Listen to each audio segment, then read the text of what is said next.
బుద్ధికి 5 లక్షణాలు ఉంటాయండి.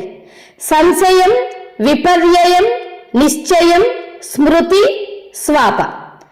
ఈ మొదటిదైన సంశయం అనే లక్షణంలో అంటే ఒకదానిలో ఇంకో దానిని చూచుట, అన్యదా జ్ఞానం.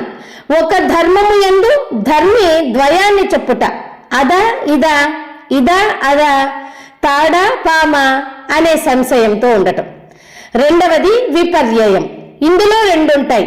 ఒకటి అన్యదా జ్ఞానం, 2 విపరీత జ్ఞానం. అన్యదా జ్ఞానం అంటే ఒక వస్తువులో ఒక గుణం వేరుగా కనిపించుట. ఉదాహరణకు తెల్లగా ఉన్న శంఖం పచ్చగా కనిపించడం అంటే గుణం మారింది.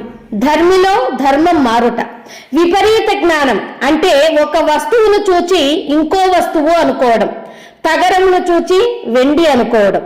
ఇక్కడ వస్తువే మారింది, ఇక్కడ ధర్మే మారింది. మూడవది నిశ్చయం. ఇది ప్రమాణ రూపం. ఇది ఇంతే, శంఖము తెల్లగా ఉంది అని నిశ్చయంగా తెలియచేయటం. నాలుగవది స్మృతి. అనుభూతి విషయ జ్ఞానమే స్మృతి. జరిగిన దాన్ని గుర్తుంచుకోవడం.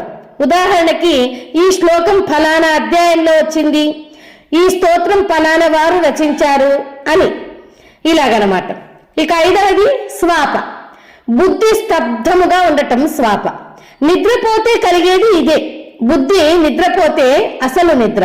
బుద్ధి ఆలోచిస్తూ ఉంటే కలలు వస్తాయి, దాన్ని మగత నిద్ర అంటాం. బుద్ధి స్తబ్దంగా ఉంటే నిద్ర 40 నిమిషాలు చాలు.